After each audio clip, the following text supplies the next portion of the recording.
This nibble originally aired on RSBANDB Update, episode 832, Echoes of Erebus. Enjoy. All right, moving on to questions. First one from I Am Durham. Hi all. Any planned discussion on the effect of massive influx of mobile players into the RS3 economy? I feel like this would be an awesome podcast topic, and I 100% agree with you on this. Yes. I think I would, I'd sell my wand. Yeah, that's the typical, stereotypical answer that always comes up in this situation. Yeah. But I feel like we should be treating this like a double XP weekend. I mean, with a focus on raw materials. That's what I was gonna say. Yeah, they, like, what do they call that? And commodities, what have you? Like, yeah, that's probably what I would look at. Now, that being said, I don't even think I would like invest a whole lot or anything like that. Just maybe see how it goes. Right, and we don't know how big the spike is going to be. I mean, if it's like this Steam spike that was about 10%, 10-15%, we're not really going to feel that. Right. But if it's upwards of 25-30%, you're definitely going to feel that. Yeah, and I mean, this is going to be more of a sustained demand than just like the day of a boss release type of situation, right? So you don't necessarily have to prepare for it. You can probably still participate and come out ahead, even if you wait to.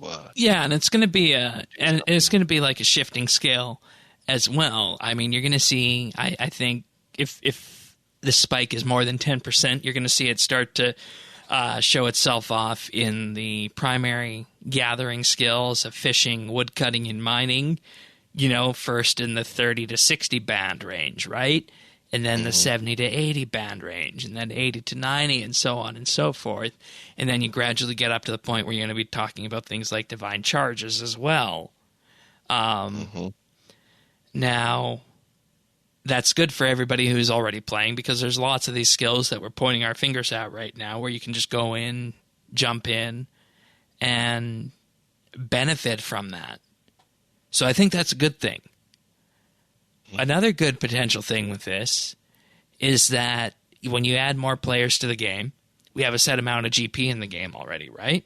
And these players aren't going to be high-alking things and bringing new GP into the game right off the bat. So it spreads the amount of GP that we have in game around, rather than bringing in a whole load of new GP. And you see where I'm going with this. Everybody has been talking in recent years about GP inflation. It's a thing. We all know it is. This is going to be good for that problem as well. Yeah, this keeps it moving.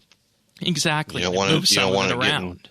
Yeah, you don't want it getting stuck and just, switching from hand to hand down there at the sand casino. Right, because that does happen. Oh, yeah. Now, sure does. Now, this is dealing with the side of new players coming in, and I think we covered most of our T's there. Now, when we start dotting out the I's for the existing players, what does this mean for everybody existing? I don't know what the split of Android versus iOS is going to be, but keep in mind there have only been 10,000 iOS players since the very beginning on this because of the beta cap. 10,000 iOS beta players. Yeah. So presumably you're going to see that many and more come in on the iOS mobile side, and say that number is 2 to 3 times that and I think that's fairly generous at this point. I don't think you're going to see 30,000 iOS players come in on day one. No, but I think you might see more than what we have in the beta. Because absolutely. There's a lot of people that didn't make it into the iOS. Yeah, I know of people that wanted to get in and didn't last year.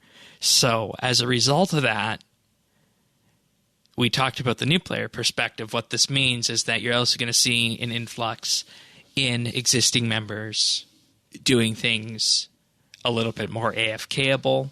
And that points to, of course, skills like divination and your gathering skills and whatnot, and just your general skilling stuff. You're going to start to see more of that done on mobile and more of it done throughout the day. So you're going to start to see more of those things come in as well. And in theory, based on what we just outlined here, you're going to have a better situation if you have more new players than existing players picking up mobile. The best case scenario would be that everything balances everything out and we really don't feel too much of a shock.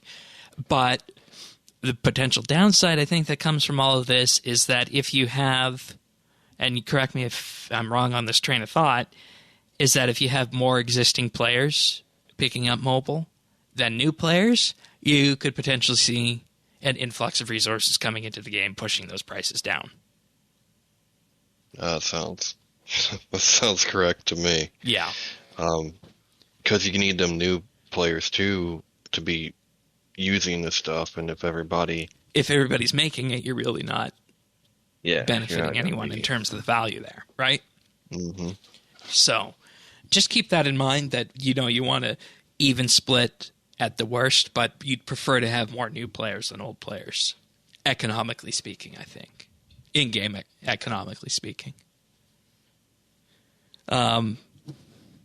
There's your RuneScape Mad Money segment for the week, folks. I don't know if you have anything else you'd like to add to that, Tanis.